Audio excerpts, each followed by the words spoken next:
¿Qué tal? Muy buenas noches, bienvenidos a Minuto 1 en la pantalla de C5N. Hoy, más que nunca, la realidad. Lo que otros no te contaron en estos 4 años y no te siguen contando. Porque la protección mediática sobre el gobierno de Macri sigue a full. Te lo seguiremos contando y hoy te lo vamos a contar especialmente. Lo que otros no te han mostrado y no te siguen mostrando, porque la protección mediática sigue a full. Hoy te lo vamos a mostrar. Aquí, en Minuto 1, como hace 4 años, te venimos mostrando la realidad, sin ambigüedades. A partir de este momento nos podés acompañar con el hashtag Laurita ante la justicia, la titular de la Oficina Anticorrupción. En el primer desfile va a tener varios. Hoy la primera cita ante el juez Luis Rodríguez. ¿Por qué no respondió preguntas? Ella, que es la que más ha hablado en estos años. Ella, la que más reproches a exfuncionarios ha hecho. Hoy estuvo muda ante el juez. Presentó un escrito, intentó defenderse. Enseguidita, todo el desarrollo de Laurita ante la justicia. Primera imputación grave a la titular de la Oficina Anticorrupción. Te lo vamos a contar, te vas a enterar aquí de la palabra de Irina Hauser, porque es increíble, es impresionante cómo la protección mediática que el 97% de los medios de la Argentina le han dado en estos 4 años a Mauricio Macri, hoy estuvo presente. Para los grandes portales y medios no existió Laura Alonso en los tribunales. Otro bochorno del periodismo oficialista que sigue cubriendo y lo seguirá haciendo, porque ahí va a volver el periodismo de guerra a instalarse frente al gobierno de Alberto Fernández. El periodismo de guerra que durmió estos 4 años se va a permanecer activo frente al gobierno de Alberto Fernández. Pero enseguida tenemos todo el desarrollo de Laurita ante la justicia, primera y grave imputación. Y además, enseguidita te voy a contar las caras del gabinete, hombres y mujeres que van a acompañar a Alberto Fernández ya en un 90% definido. ¿Qué puesto queda? Te lo vamos a contar. Mira, también tenemos para comentarte esta noche mucho en materia económica, porque los últimos días del gobierno de Mauricio Macri terminan, como han sido estos 4 años, con una debacle a nivel económico. Y te hemos estado mostrando lunes, martes, hoy miércoles, estas colas de seres humanos, de argentinos, frente al ex Ministerio de Trabajo y Seguridad Social. Hoy continuaron esto que Mariano Martín denunció en su momento, el bono de 5.000 pesos que Dante Sica y que el gobierno le prometió a los desocupados antes de las elecciones. Una gran mentira del macrismo. Otro gran relato mentiroso del macrismo. Pero ¿sabe qué? Engañan a la gente de la peor manera. Juegan con las necesidades de la gente con la peor cara de la insensibilidad que ha tenido este gobierno. ¿Sabe lo que le dicen a los que hacen la cola ahí horas y horas?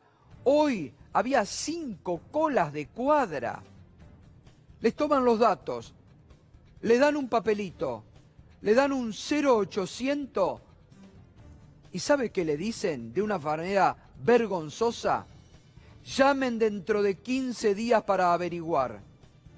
Dentro de 15 días no estarán más en el gobierno. Se habrán ido.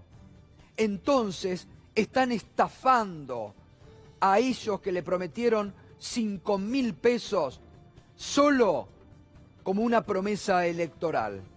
Porque como muy bien lo contó ayer Mariano Martín, utilizaron parte de ese dinero del erario público para pagar fiscales del PRO en la provincia de Formosa, o para pagar a punteros políticos del PRO que ya estaban asignados. Una vez más, el gobierno de Macri muestra la peor cara que han tenido en estos 4 años, la insensibilidad. Les ha importado un bledo la sociedad mayoritaria. Les ha importado nada. Solo han hecho negocios para sus amigos, para la élite que los acompañó, y se siguen burlando de la gente hasta el último día. Mire si no es burlarse, darles un papelito con un 0800, decirle, llamen dentro de 15 días, cuando ya no estarán en el gobierno y la gente desesperada reclame al próximo gobierno los 5.000 pesos que en forma irresponsable, inescrupulosa, prometió Dante Sica a los desocupados solo como una promesa electoral.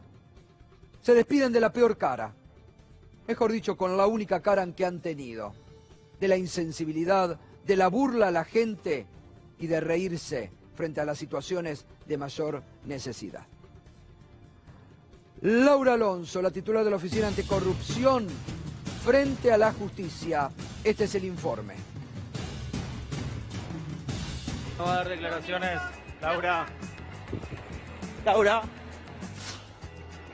Buenas. ¿Qué tal? Queríamos chequear simplemente si Laura Alonso se encuentra aquí.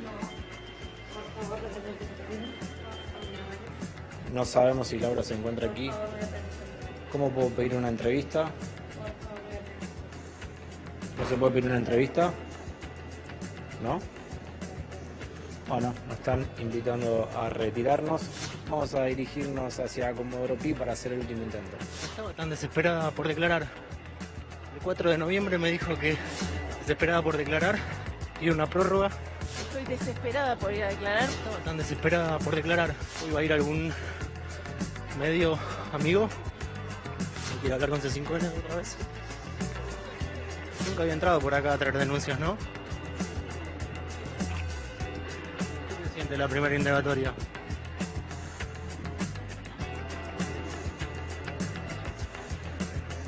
¿Pidió un Uber?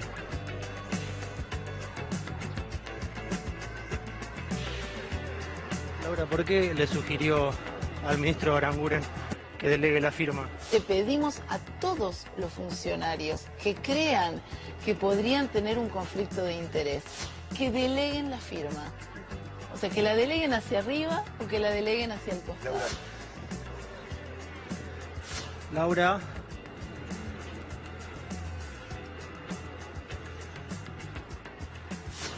Laura, ¿podemos dejar el teléfono para una entrevista mano a mano? Laura, dejarle el teléfono, el celular, el número. Ahí lo agenda, 11 51 27. Vemos cómo Laura Alonso intentó evadir a la prensa, salió por una salida que habitualmente nadie la usa, y eso fue lo que pudimos lograr de la presencia de Laura Alonso en Comodoro Pi. Bueno, ni una palabra de Laura Alonso, una de las voceras del Partido del Odio desde el 2015 a la fecha. Una de las voceras de, no solamente del Partido del Odio, sino una de las voceras de la persecución política, mediática y judicial de este gobierno. Una de las voceras que más instaló teorías falsas en el 2015 para llegar al poder. Que reprochaba a exfuncionarios que no declaraban y presentaban escritos. Hoy no declaró, presentó un escrito. Ahora, llamativo, vio que solamente había, fíjate la imagen, a ver si podemos poner la imagen plena. Había un solo micrófono hoy, el micrófono de C5N. Esta es la protección mediática de los medios que, ¿se acuerdan? cuando hacían ese derrotero algunos canales colegas frente a exfuncionarios K que los seguían desde abajo de la cama con camaritas móviles hasta tribunales? Hoy esos medios ni aparecieron. La vergüenza de esos medios que con esta protección mediática y política que le han dado al gobierno han ignorado la presencia de la titular de la Oficina Anticorrupción y de las causas judiciales que se le vienen a este gobierno en los tribunales. Solo C5N, por supuesto, no habló. Por supuesto, ella que es declarante serial no dijo nada. Solo una risita nerviosa. Porque como se han creído con impunidad, pensaban que nunca les llegaría el momento de tener que rendir cuentas como funcionarios públicos ante la justicia. Una línea sobre esto, Irina Hauser, y vamos a ver lo que declaró. Buenas noches, Irina, ¿cómo estás? Hola, buenas noches, Gustavo. La verdad que uno piensa, la titular de una oficina anticorrupción teniendo que prestar declaración indagatoria es el colmo de un titular de una oficina anticorrupción. Y recordemos que no es la única causa, después vamos a repasar todas las imputaciones que tiene. En este caso puntual es una causa donde están imputadas ella y Juan José Aranguren, el ex titular de Energía. ¿Qué sucedió aquí? ¿De qué está acusada Laura Alonso? Está acusada de encubrimiento de posibles negociaciones incompatibles. Recordemos que Aranguren, cuando asume como ministro de Energía, primero que tenía hasta unos días antes el cargo de presidente de Shell en Argentina y además para Latinoamérica, hasta unos días antes de asumir su cargo. Y luego además lo detectaron los diputados Martín Doñate y Rodolfo Tailade, que conservaba acciones por 16 millones de pesos. Y aún así participó de las decisiones de la suba del gas y luego de la compra de gas a Chile, que además Chile, recordemos, no es productor de gas. Entonces, ¿a quién le compraba Chile precisamente el gas? A una empresa vinculada con Shell. Esa es la imputación. Pero vamos a ver qué es lo que dijo Laura Alonso en el escrito que presentó. Bien, vamos a los principales considerandos y ahora analizás, Irina. No logro comprender, dijo Laura Alonso. Tal vez necesita un abogado, como ella no es abogada. No logro comprender por qué motivo jurídico fui citada. Claro, ella dirá, yo, Laura Alonso, citada ante... Ahí está la impunidad de la que le hablo. Se creen intocables. Se creen intocables. Se creen que nunca van a tener que rendir cuenta de la justicia. Entonces dice, no logro comprender por qué motivo jurídico fui citada a prestar declaración indagatoria. No omití ninguna actuación a la que estuviera legalmente obligada y desempeñé mi función con total integridad, probidad y buena fe. Ya comenzó mintiendo, porque recordemos que Laura Alonso se negó a entregar información vital a la Auditoría General de la Nación y por eso fue condenada por la justicia. La obligaron vía judicial porque se negaba a entregar información vital que le requería la Auditoría General de la Nación. Miren los republicanos cómo trabajan y cómo usan el Estado. ¿Qué más dijo? Ni encubrí una infracción de Aranguren, ni omití actuación alguna en la Oficina Anticorrupción.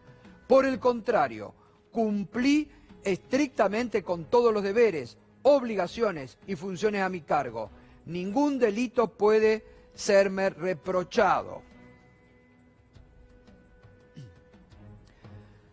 Ante la primera noticia de una posible incompatibilidad o conflicto de intereses en cabeza de Aranguren, la Oficina Anticorrupción adoptó todas las medidas que normativamente correspondían, tras lo cual concluyó que no había incurrido en una infracción a la ley de ética en el ejercicio de la función pública. ¿Quién determinó esto? ¿Ella misma, Irina?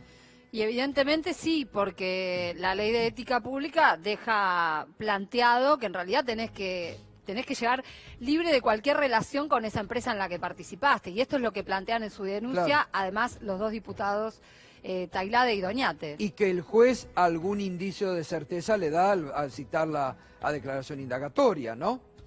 La ley no prohíbe la participación societaria en el capítulo destinado a conflictos de intereses. Si el funcionario se abstiene, el beneficio que obtenga la empresa en la que posee participación no lo hace incurrir en conflicto de intereses. La ley no lo obliga a desprenderse de sus acciones. Bueno, eso hay que ver, ¿no? Ahora el juez tiene 10 días para definir, y además tiene otras causas, Laura Alonso, ¿no? Vamos a ver cuáles son las causas, porque ¿sabés qué? ¿Cuál es la clave para entender de qué se tratan estas causas? Porque representan en realidad la actividad en general que ha tenido Laura Alonso, es decir, la no actividad. Laura Alonso no ha fiscalizado, no ha denunciado aquellas cuestiones en las que podía haber, por ejemplo, como en este caso, conflictos de intereses. A ver si tenemos ahí la lista de las causas, porque entre ellas, por ejemplo, está el caso del correo. Laura Alonso está denunciada por no haber precisamente intervenido en ese caso, por convalidar esa otra maniobra donde hubo gente de los dos lados del mostrador, en este caso la familia Macri. Recordemos que en el caso del correo se hizo un acuerdo que beneficiaba a la empresa para licuar su deuda, y sin embargo ahí la Oficina Anticorrupción no tuvo absolutamente ninguna intervención, ninguna crítica, nada que decir. Por esto tiene una causa penal Laura Alonso. También tiene una causa, como bien recordabas, Gato, por la demanda que le hizo la Auditoría General de la Nación ante su negativa durante un año entero a brindarle información sobre su actividad. ¿Qué cantidad de causas? ¿Contra qué personas? ¿Cuál fue la actividad de la Oficina Anticorrupción durante todos estos años? La Auditoría General de la Nación es la que controla esto con todos los organismos del Estado. En el caso de Laura Alonso se negó a dar esa información y tuvo una condena en el fuero contencioso administrativo. Hay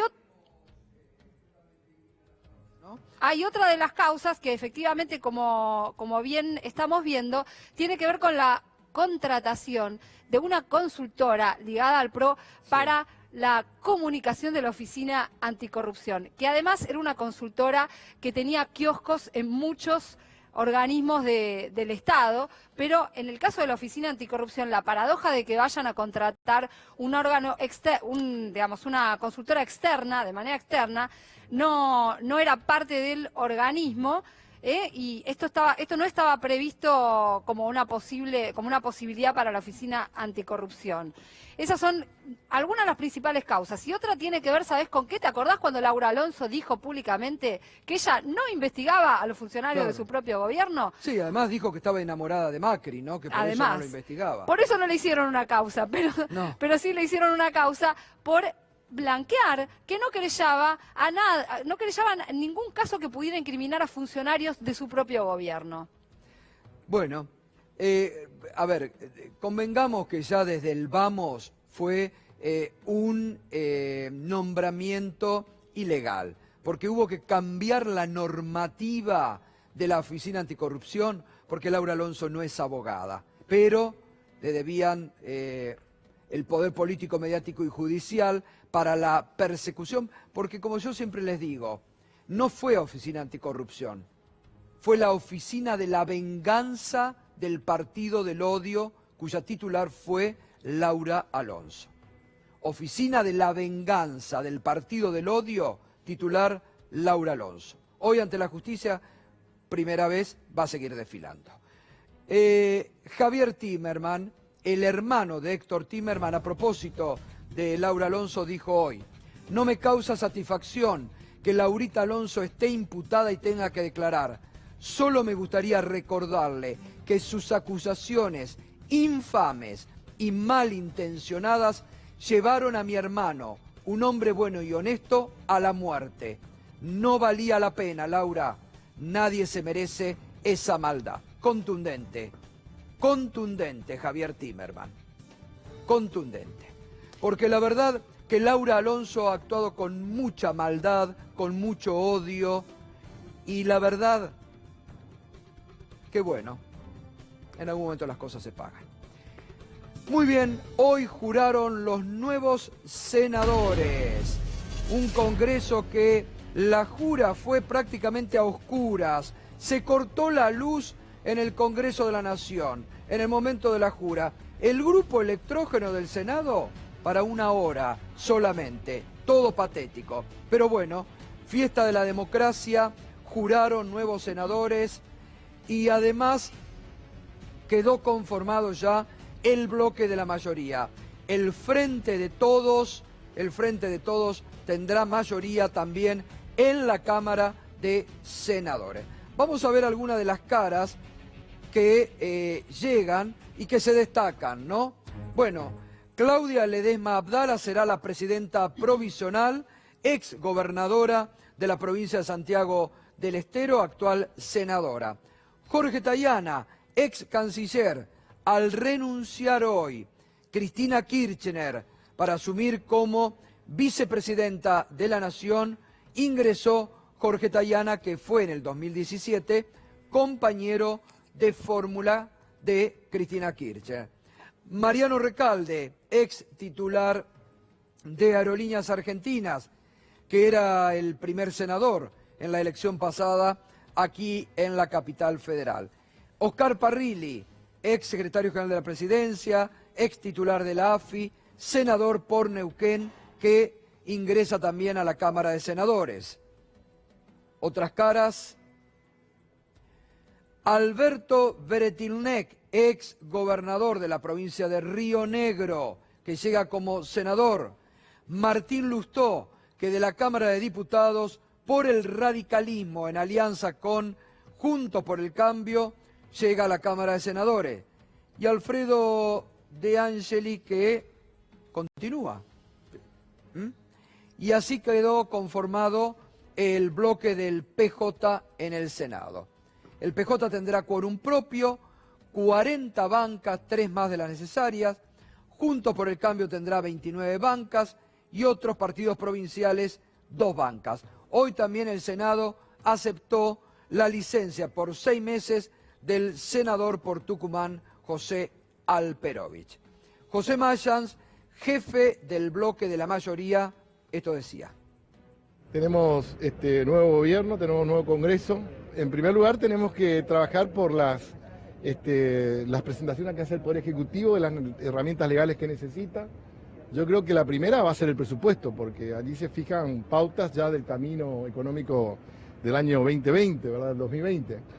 Por ejemplo, el IPC, que tiene mucho que ver con las paritarias nacionales, después, por supuesto, la política cambiaria, la política monetaria, la cuota parte que se va a hacer con respecto al tema de la deuda pública, también el tema, por supuesto, allí del sistema previsional. Ustedes saben que tienen una situación que es altamente delicada por el hecho de tener un fondo que tenía prácticamente un valor de 70.000 millones de dólares, hoy está en 32.000 millones, aparte de lo que representa la preocupación del tema del endeudamiento público, así que estamos trabajando en eso.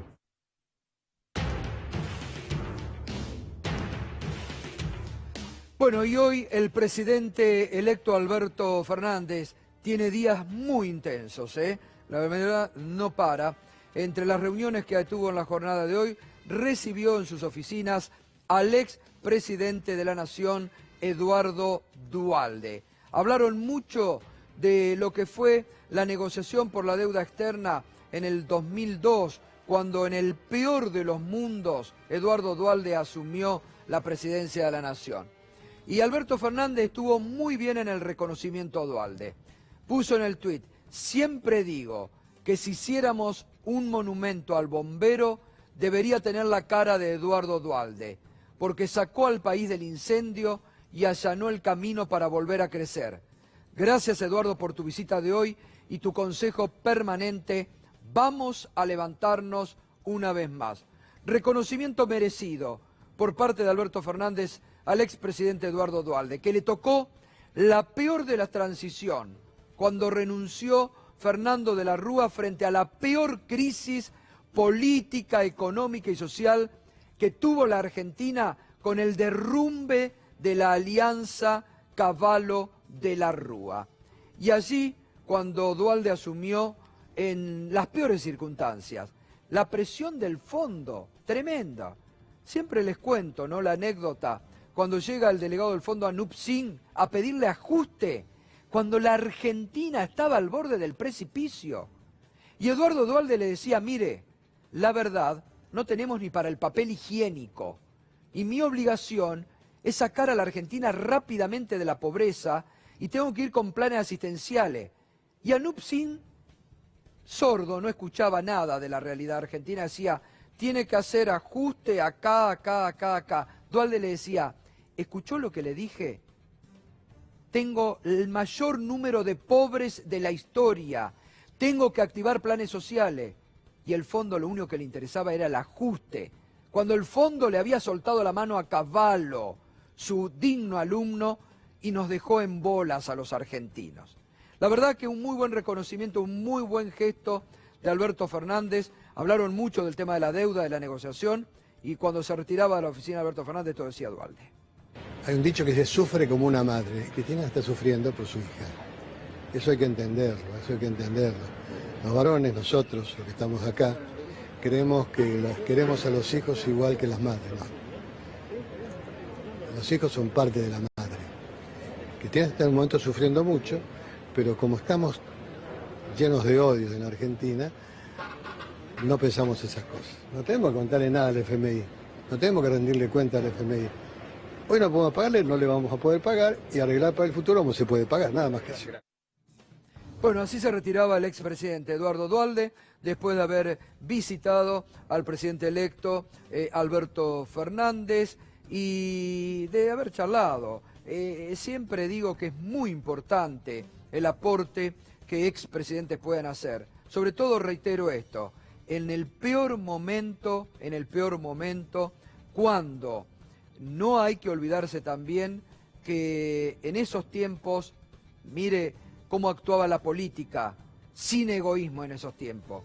Fue Raúl Alfonsín también el que le tendió una mano a Eduardo Duhalde para sacar a la Argentina de la profunda crisis después de la Rúa y Cavallo, y fue además Raúl Alfonsín el que en un momento muy, muy jorobado, febrero del 2002, marzo del 2002, le dijo a Eduardo Duhalde, póngalo a Roberto Labaña de ministro de Economía, que no se va a equivocar. Y ahí actuó Eduardo Duhalde y ahí empezaron a apagar el incendio de la Argentina y que posibilitó después que Néstor Kirchner comenzara la etapa de crecimiento de la República Argentina.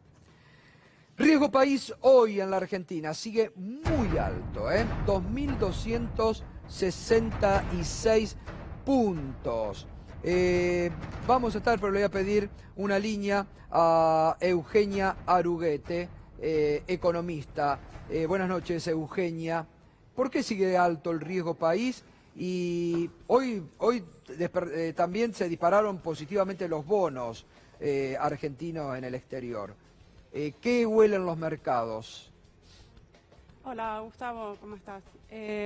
Bueno, efectivamente ya ayer hubo un movimiento con el riesgo país que subió bastante, hoy bajó levemente, pero estamos en una situación, está bastante movido, también están cayendo el precio de los títulos públicos, que es la contrapartida del riesgo país, o mejor dicho, el riesgo país es la contrapartida del desempeño de los títulos públicos, y la verdad es que lo que está reflejando el escenario macro financiero es básicamente la enorme fragilidad en la que se encuentra la economía argentina, es de alguna manera el fruto de la situación de deuda pública en la que nos encontramos y bueno, la enorme concentración de vencimientos de deuda que tiene próximamente que enfrentar el futuro gobierno, ¿no es cierto? Claro. Ahora, ¿qué opinas, Eugenia, cuando la CUNSA dijo esta semana que, bueno, que en realidad era una deuda aceptable, manejable, la que dejaban al gobierno de Alberto Fernández? Bueno, me llamó mucho la atención muchas de las reflexiones que hizo el ministro de la CUNSA respecto a los datos económicos. El de la deuda es uno de ellos. Basta recordar que en los primeros 6 meses de la futura gestión hay una concentración de vencimientos de capital y de intereses por 40.000 millones de dólares. Entre diciembre y mayo del año que viene, el gobierno va a tener que atender compromisos de deuda en pesos y en dólares por 40.000 millones de dólares. Para tener una mini referencia, hoy por hoy las reservas en manos del Banco Central superan están en 43.700 millones de dólares y el saldo de exportaciones, del saldo comercial que se generó en el último año apenas supera los 13.000 millones de dólares. Quiere decir que esta situación es sumamente compleja, es sumamente difícil y bueno, hasta es lo que se está replicando en el riesgo país, ¿no es cierto? Las difíciles condiciones en las que las condiciones financieras y de deuda que enfrenta el próximo gobierno. Bien, ahora seguimos, Eugenia. Justo hablando del ministro de Economía, el rey de las metáforas, para no admitir la dura realidad que dejan a la Argentina, Hernán Lacunza. Escuche, insista en las metáforas, todo para no hablar de la realidad. Porque como de economía no hablaron, ahora les toca hablar y van otra vez. A ver qué metáfora usó ahora Lacunza. El remo monetario, el remo fiscal iba más lento que el remo monetario y como cuando cualquiera que haya remado se da cuenta, eso empieza... El bote no avanza, sino que empieza a girar en redondo y cuando viene una tormenta o una sequía, en el caso de 2018, bueno, nos agarra sin paraguas. Pero esto lo eso es para los hacer una autocrítica, digamos. Sí. ¿Eso los economistas lo saben después de la crisis argentina o lo saben desde que estudian economía? No, yo no me quiero hacer el canchero porque yo estoy diciendo eso con el diario del lunes. Y yo era también parte del gobierno, no nacional y provincial, pero sí parte de la mesa de discusión y no lo dije en su momento. Así que en realidad con el diario del lunes todo parece más claro. Bueno, ahora empezó hablando de un barco, ¿no? Enorme, de los camarotes. Después siguió hablando de la fachada de la casa. Ahora se habla del bote. Ahora se admite que estamos a nivel del bote, de los remos. Pero yo digo, ¿por qué no asumen el país que nos dejan y dicen, nos equivocamos, nos fue mal, dejamos empobrecida a la Argentina? En lugar de estar titubeando porque no saben qué decir frente al desastre económico, porque todas las variables económicas, no hay una variable económica positiva en la Argentina. Titubean y hablan, no se entiende nada. Escúchelo a ver si usted entendió algo. Escúchelo de nuevo al ministro de Economía. El remo monetario, el remo fiscal iba más lento que el remo monetario y como cuando cualquiera que haya remado se da cuenta, eso empieza, el bote no avanza, sino que empieza a girar en redondo y cuando viene una tormenta o una sequía, en el caso de 2018, bueno, nos agarra sin paraguas. Pero esto lo eso es para los hacer una autocrítica, digamos. Sí. ¿Eso los economistas lo saben después de la crisis argentina o lo saben desde que estudian economía? No, yo no me quiero hacer el canchero porque yo estoy diciendo eso con el diario del lunes. Y yo era también parte del gobierno, no nacional y provincial, pero sí parte de la mesa de discusión y no lo dije en su momento. Así que en realidad con el diario del lunes todo parece más claro.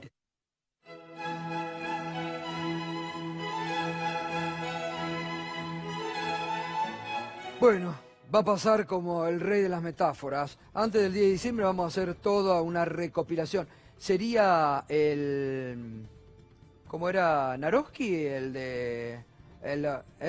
¿José Naroski? Bueno, falta Naroski, bien un Lacunza para esta actualidad argentina. Muy bien, el gobernador electo de la provincia de Buenos Aires, Axel Kicillof, también va a tener graves problemas económicos porque María Eugenia Vidal deja una provincia muy endeudada en dólares, al borde de la quiebra. Esto decía hoy Axel Kicillof sobre la herencia que va a recibir. No solo acarreábamos durante muchísimo tiempo en la provincia de Buenos Aires problemas estructurales que no estaban resueltos, muchísimo tiempo.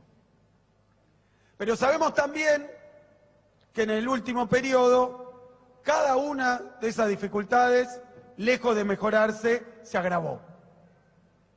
Se agravó. Había problemas en la salud, bueno, ahora hay más problemas en la salud. Había problemas en la educación, había problemas en la educación, hay más problemas en la educación. Había problemas con trabajo, con niveles salariales, había problemas con la infraestructura social básica. Bueno, todo eso en este último tiempo se ha agravado. Es más, cuestiones que estaban relativamente incompletas o encaminadas, hoy se han convertido en emergencias, en urgencias. Bueno, allí estaba, planteando Axel Kicillof, que además está preparando ya su gabinete. Hoy sonó muy fuerte el nombre de Sergio Berni como ministro de Seguridad de Axel Kicillof. Un área muy al rojo vivo siempre, y suena muy fuerte el nombre de Sergio Berni para ministro de Seguridad en la provincia de Buenos Aires. A las 9 te voy a contar el rompecabezas de Alberto Fernández, todos los nombres, los puestos que ya tiene cubierto, cómo van a ser las secretarías, eso a partir de las 9. Datos de la economía antes de ir con Leopoldo Moró, que ya nos está acompañando. Enseguida estamos con Leopoldo Moró. Bueno, consumo realmente sigue en el tobogán total. Mire, 8,8% en septiembre. La venta en supermercados se desplomaron. Tiene un acumulado en lo que va del año del 11,8%. Esto es, la gente no compra, no consume, producto de la recesión macrista. Y en los shopping, 3,8 en septiembre para abajo, 13,2 el acumulado. Hoy Marco Lavagna confirmó que aceptó ser el nuevo titular del INDEC, que le ofreció ayer el puesto Alberto Fernández, y dio un pronóstico sobre la inflación para el 2019. El problema es la inflación. Si yo te dejo un tipo de cambio de 60, para hacer el número redondo, y una inflación de 4% por mes, a los 3 meses el tipo de cambio te quedó retrasado. Tarde o temprano va a saltar de vuelta. Entonces la clave es cómo haces para que se muevan juntos y bajar la inflación y mantener el tipo de cambio, porque ahí no perdés competitividad. Si no, lo que vas a terminar pasando es que siempre los precios se van a terminar ajustando al tipo de cambio más alto, por el paralelo o el contado con liqui, y el oficial te lo dejan de mirar. Entonces la clave es cerrar la brecha y que acompañe inflación y tipo de cambio que vayan más o menos caminando de la mano, ¿no? Bueno, muy bien. Ahora a partir de las 21 te vamos a contar ya cómo queda el 90% de los puestos del gabinete de Alberto Fernández. El diputado nacional Leopoldo Moró nos acompaña. ¿Qué tal, Leopoldo? Buenas noches. ¿Qué tal? ¿Cómo está? Todo, Gustavo? Bien. Bien, bueno, recién estábamos viendo, hoy muda Laura Alonso, primera funcionaria importante que tiene que ir a declarar ante la justicia. ¿Qué le espera al gobierno de Macri ante la justicia? Mirá, para saber qué le espera, lo primero que hay que tener en claro es que debe ser el gobierno, en el marco de la democracia o en un marco constitucional, que más lesionó el Estado de Derecho, que más destruyó las instituciones de la República, que más chanchullos llevó adelante en la presión sobre el Poder Judicial, con espías. Bueno, a ver, alguien puede decir, bueno, esto lo dice Moró porque es de la oposición. No, esto lo dice el relator especial para la independencia de magistrados y abogados de Naciones Unidas. Sí. ¿Vio la bochornosa respuesta que le dio hoy a Bruj? Una vergüenza. A Bruj además dio la respuesta. Eso que ni siquiera no es ni siquiera un informe de Naciones Unidas. Exacto, ¿no? Es un mandato de Naciones Unidas. Naciones Unidas le pide al Estado argentino explicaciones por innumerables violaciones a principios básicos, como por ejemplo la defensa en juicio. No debe haber gobierno en la historia, te repito, democrática de la Argentina que haya hecho tanto desastre con la República, con la división de poderes, etc. Ahora bien, ¿eso puede quedar en la impunidad? No, no puede quedar en la impunidad. Como en el pasado hubo cosas que no podían quedar en la impunidad, ahora esto tampoco puede quedar en la impunidad. Porque lo que queda en la impunidad se repite. Nosotros, cuando ingresa este informe del relator para la independencia de los magistrados y abogados, hace unos meses, un mes y medio, volvimos a presentar por segunda vez en la Cámara de Diputados la creación de una comisión investigadora precisamente para dilucidar todo esto. ¿Por qué lo hacemos en la Cámara de Diputados? Porque es el ámbito natural. Nosotros no queremos hablar de una CONADEP. Nosotros queremos que sean las propias instituciones de la República las que saneen esta situación, la expongan a la opinión pública y además castiguen a los responsables, que será órbita de la justicia. Pero es evidente de que esto va a tardar un tiempo, seguramente el oficialismo de hoy, oposición de mañana, va a querer bloquear la creación de esa comisión investigadora. Entonces lo que vamos a hacer varios diputados es presentar una denuncia penal que apunta fundamentalmente sobre una asociación ilícita que es la que planificó este plan sistemático que llevó adelante con la justicia, guionando causas, presionando testigos, inventando arrepentidos, etcétera. Presionando a dueños de medios para que vendan como este canal. Por eso te digo... Que tiene una causa ya por asociación ilícita absolutamente, iniciada. que además seguramente algún día va a ir contra el Estado por daños y perjuicios. Y vamos a tener que pagar todos los argentinos esos resarcimientos. Entonces, ¿a quién vamos a apuntar? Bueno, a lo que era el núcleo donde se decidía la aplicación de este plan sistemático. Así como alguna vez hubo comandantes que eran los responsables de la aplicación del plan sistemático, bueno, en este caso es el núcleo. ¿Y cuál es el núcleo? El presidente de la Nación y lo que se denominaba la mesa judicial. Claro. Que no es un órgano de la Constitución. No existe una mesa judicial, existe un ministro de Justicia con su estructura, secretario, pero no existe una mesa judicial. Ningún presidente democrático tuvo una mesa judicial. Era una mesa de planificación de persecución política mafiosa. ¿Quiénes eran los integrantes de eso? Capitaneados por el propio Macri, que es donde se filtraban todas estas operaciones contra jueces, contra abogados, etcétera, contra medios de comunicación. Bueno, el señor Maíquez, el señor Pablo Clusellas, el señor José Torello, el señor Saravia Frías, Pepe Rodríguez Simón. Rodríguez Simón. Pepín. Exacto, Pepín, Rodríguez Simón, alias Pepín, Angelici. Ellos formaban parte del núcleo donde se resolvía y de ahí salían las directivas. Entonces, Garabano tenía el encargo de separar jueces, como hizo con Rosansky, está grabado. Garabano también va a estar en esta denuncia. Pero por supuesto, porque él formaba parte también de esta mesa judicial. De ahí salían las instrucciones para la AFI, para poner en marcha a través del fiscal Miragaya las operaciones que intentaron apartarlo a Casanero de una causa, todas las operaciones que intentaron que Lázaro Báez se arrepintiera diciendo que Cristina era la dueña del dinero que tenía él. Que le mandaron al juez de Avellaneda que lo meta preso a Hugo y Pablo Moyano, claro, la AFI. Todo eso bajaba desde un lugar. Las operaciones en el ámbito del Poder Judicial, el acoso a los jueces laborales porque fallaban a favor de las reivindicaciones sindicales, el acoso a Gil Carbó, que tuvo un acoso mediático y jurídico, todas las operaciones que las detalla nada más y nada menos que Es decir, ustedes van a tomar el informe del relator de Naciones Unidas, que lo hablamos con Irina, que es durísimo, condenatorio sobre la política judicial de Macri, como prueba para denunciar por asociación ilícita a este conjunto de personas de la mesa judicial. Exactamente.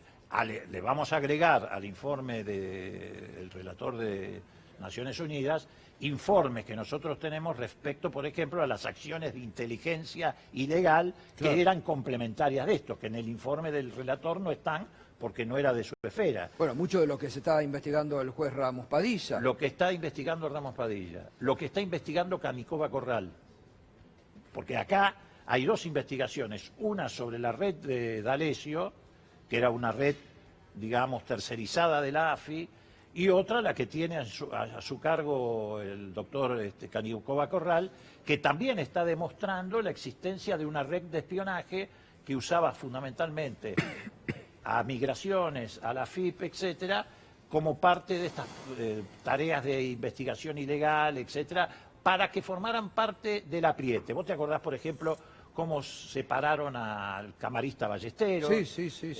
En fin, te reitero, nadie... Bueno, todas las modificaciones, como a su antojo de Macri pasaban jueces de una sala a la otra, sin concurso. Encerraron un legislador en el baño para poder imponer a un miembro del Consejo de la Magistratura ilegalmente y tener mayoría. Ahora, Leopoldo, muchas de lo que usted está denunciando, reitero, se están siendo investigadas ya. Porque, a ver, Fabián de Sousa lo denunció a Macri, Mario Quintana, a Torello y a otros, y la jueza Servini y Marijuán están avanzando justamente bajo el rótulo de asociación ilícita. Ramos Padilla los está investigando mucho.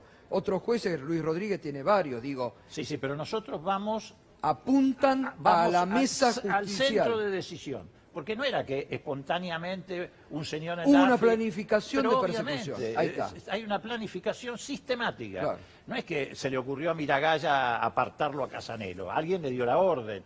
No es que acosaban a los jueces laborales porque se le ocurrió a alguien.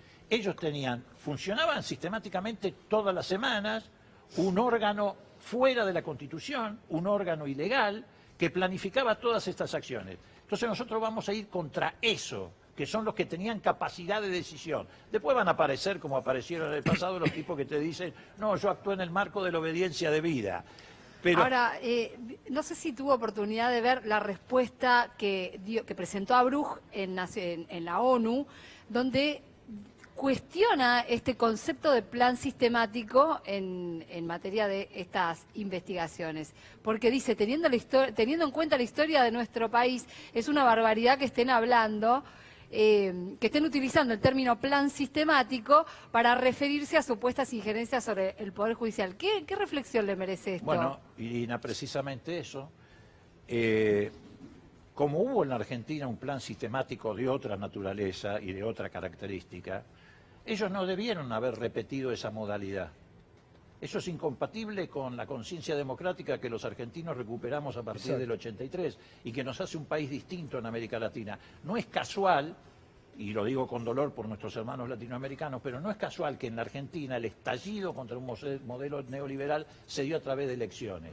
Y no es casual de que haya, digamos, anticuerpos respecto a la posibilidad de desestabilizaciones, autoritarismo en la Argentina. Esta gente, violando ese pacto democrático del 83, que se fundó precisamente en denunciar a los que aplicaron un plan sistemático de desaparición de personas, reitera un plan sistemático, en este caso, con otra modalidad, la persecución política, la fabricación de causas, etc. Fue un plan sistemático y por eso nosotros vamos a apuntar contra quien lo pergeñó, lo imaginó, que es el presidente, y esta mesa judicial que, reitero, no está contemplada en la Constitución, no es un ministerio, no tenía por qué tomar decisiones de este tipo, no tenía que... Ustedes recuerdan, por ejemplo, hablando de Maíquez, el otro Maíquez, el hijo, apenas Ramos Padilla pone en marcha la investigación, cuando ni siquiera periodísticamente teníamos muy en claro toda la información, ¿qué hace el presidente de la Nación? Ese juez hay que apartarlo y le da instrucciones a Maíquez para que inicie en el Consejo de la Magistratura un juicio político contra un juez por una causa. Primero, vos sabés como yo que en general no se hacen juicios políticos por sentencias o resoluciones judiciales. Pero como la causa afectaba al poder y desnudaba toda la porquería y la suciedad, el presidente da la orden de echarlo al juez. Eso sí está en el informe del relator de Naciones Unidas. Entonces, el presidente planificó con un grupo dedicado a estas cosas un plan sistemático, le guste o no. Pero además están los testimonios del propio Macri, cuando lo entrevistaban los periodistas amigos, diciendo no nos gusta esto, no era lo convenido, cuando dice Alejo Ramos Padilla, ya nos hizo varias, una amenaza total. No, y además vos fíjate que en esa mesa judicial yo tengo esperanza de que esto va a prosperar, también en el Parlamento. Y no lo digo para salvar a lo que en el pasado era mi escudería, que era el radicalismo. Pero vos fíjate que en esta mesa judicial no hay un radical. Bueno, hasta Garabano. No, bueno, Garabano de radical tiene. Digo, no hay un radical. Está auspiciado por Ricardo Gil Lavedra, Bueno, Garabano. bueno, pero está bien, pero digo, no hay un radical. Yo espero que el radicalismo, cuando se trate esto en el Parlamento de la Comisión Investigadora, se reivindique acompañando esa iniciativa. Usted sabe que... Porque ¿sabes sí. qué te quiero decir? Es la oportunidad, Claro. como lo fue en el 83, de recuperar la política. Si no lo hacemos nosotros, si no lo hace la política, esto no lo va a hacer el Grupo Clarín, no lo va a hacer el PRO. Formaron parte Pero por supuesto, no lo va a hacer. Digo, lo tenemos que hacer desde la política. ¿Por qué? Porque es la manera de que esto no se vuelva a repetir y la democracia en la Argentina se consolide mucho más frente a los riesgos que tenemos en la situación que nos rodea, porque Fernández asume casi en las mismas condiciones de Alfonsín. Cuando Alfonsín asumió el gobierno, vos te acordás, Gato, asumió rodeado de dictaduras militares de las tradicionales. Total. Uruguay, Brasil, Pinochet, Stroessner, etc. Fernández asume no rodeado de dictaduras militares tradicionales, salvo la de Bolivia, pero sí de gobiernos de derecha y en algunos casos de ultraderecha, o de carácter belicista. Y con fuerte presencia de militares. Y con presencia creciente del poder militar. Entonces, y Trump felicitando a los militares golpistas. Pero por supuesto. Entonces hay que salir al cruce. Y la mejor manera de salir al cruce es tomar la iniciativa. Y la iniciativa, en este caso específico, es mostrarle a la sociedad argentina cómo funcionaron los mecanismos corruptos de manipulación de la opinión pública en lo que se dio a denominar lawfare. Usted sabe que yo, sobre esto, que realmente es muy interesante, Leopoldo, ojalá puedan seguirlo y lo profundicen. Me acuerdo hace 2 años atrás que lo entrevistábamos a Felipe González, a propósito de una nota que había sacado en Clarín, que decían que Felipe González le había pedido a Macri que meta presa a Cristina porque era un obstáculo para las inversiones. Nosotros hablamos con Felipe González, se horrorizó y dijo, nunca quise la eliminación de un adversario político vía la justicia, que es lo que se hizo acá. Acá se utilizó la justicia para eliminar todo lo que no pensaba como Macri. Se utilizó la justicia y los medios monopólicos. Total. Que jugaban en combinación. Se utilizó justicia, medios monopólicos y espías. Y todo eso articulado, por eso te digo que alguien articulaba todo eso. No es que un tipo tiraba una cosa por allá, el otro por acá, se le ocurría perseguir a fulano. No, hubo una articulación. Los que traían los arrepentidos de afuera, las cámaras de televisión filmando los arrepentidos que venían a decir cosas que después los... Bueno, otro tema. Lo que se hizo, lo que nunca se hizo, sacarlos en pijama y mostrarlos públicamente. Bueno, todo eso alguien lo planificó. De algún lugar salió. Y hablando de arrepentidos, vos sabés que ahora el gobierno está desesperado por ver qué hace con los testigos protegidos, que son los famosos arrepentidos. Sí, los quieren sacar de la órbita del Poder Ejecutivo, precisamente para que no queden dentro de la estructura del nuevo gobierno. Exactamente, los quieren sacar a todos estos tipos que fueron buchones, que se prestaron a este tipo de maniobras para ensuciar gente, lo quieren sacar del Poder Judicial, perdón, del Poder Ejecutivo, y se lo quisieron mandar al Poder Judicial. Los del Poder Judicial dijeron, no, nosotros esto no lo agarramos porque es papa caliente. Primero, no solamente por los arrepentidos estilo Fariña, sino porque se corrompió el programa. Claro. Se involucraron los custodios. Sí. Se manejó plata sucia. Se sacaron jueces para facilitarle a Fariña una comodidad. No, pero además se corrompió en sí mismo el programa. Incluso los que actuaban de tutores o de custodios de los arrepentidos se corrompieron. Entonces, como eso es un desastre, primero se lo quisieron pasar a la justicia. La justicia dijo, no, nosotros esto... Y entonces ahora quieren sacar, escuchá bien, un decreto para crear un ente autónomo de la justicia y poner a los arrepentidos ahí.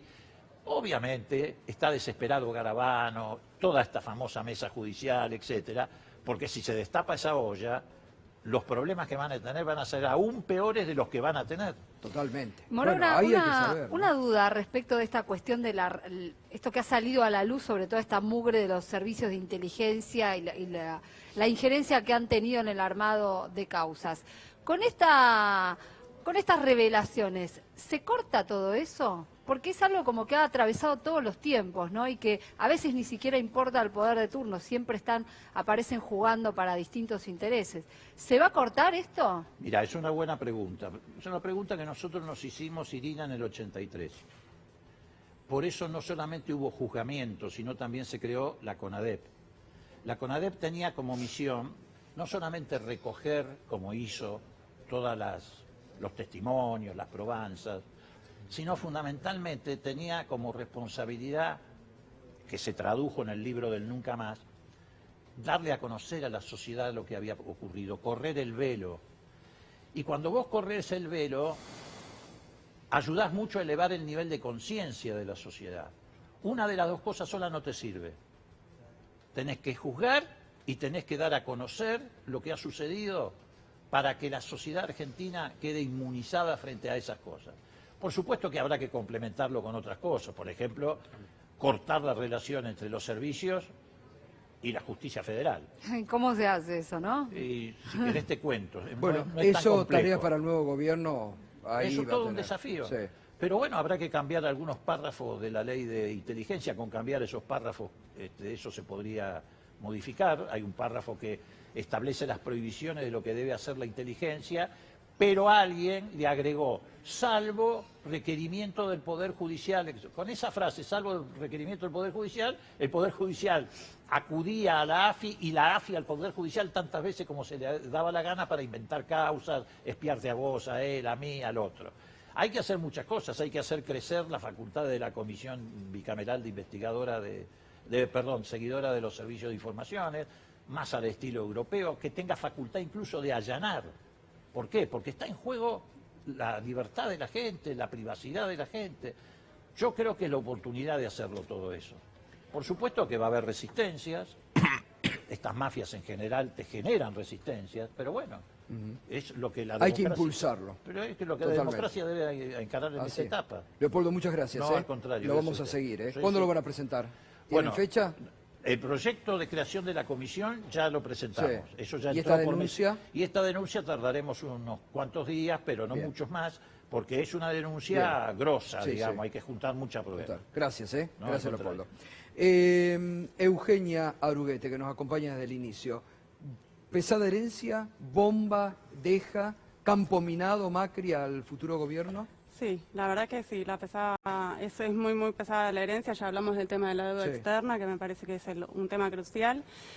Me había quedado con la idea que vos planteaste respecto de las metáforas que usa y abusa la CUNSA. No es un formato discursivo muy frecuente en la economía, donde tenemos tantos números de los que hablar. Entonces eso llama bastante la atención.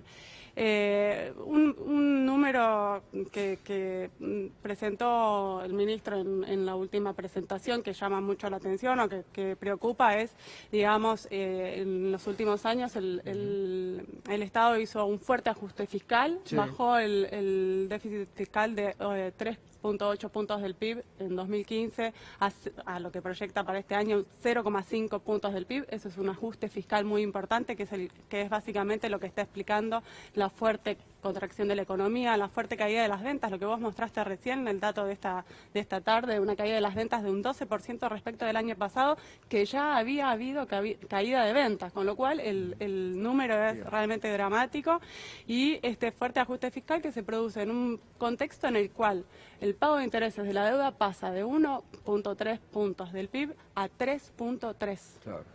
O sea que es un ajuste, es una reubicación de gastos, ¿no es cierto? Es un ajuste del gasto que va al ensanchamiento de la economía productiva, de la economía real, y pasa a ser pago de intereses.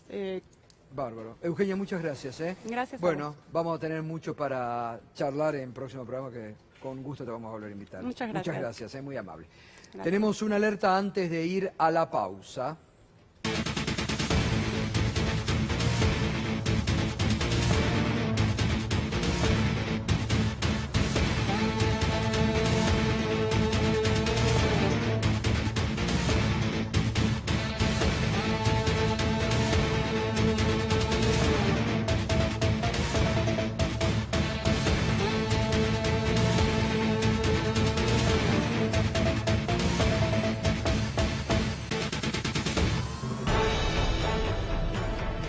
La expresidenta Cristina Fernández de Kirchner, que el próximo lunes tiene que declarar en el marco del juicio por la obra pública, va a solicitar mañana ante el Tribunal Federal que está haciendo este juzgamiento que se garantice la transmisión en vivo de la audiencia en la que va a declarar. Este pedido lo va a hacer el doctor Carlos Beraldi, el abogado defensor de la expresidenta, para que la justicia y el Tribunal Federal Oral garanticen en vivo la transmisión de la declaración de la expresidenta.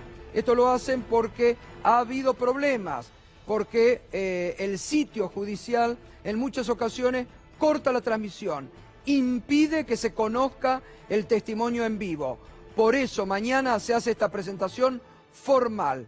Cristina quiere que el próximo lunes la audiencia en la que va a ella a declarar sea asegurada la transmisión en vivo para que todos los canales que quieran tomarla lo pueden seguir y que la ciudadanía se entere lo que va a decir. Digo, va a estar para alquilar balcones la presentación del próximo lunes. Enseguida volvemos con el gabinete que ya diseña el presidente electo Alberto Fernández y que va a ser presentado el próximo 6 de diciembre, te lo adelantamos.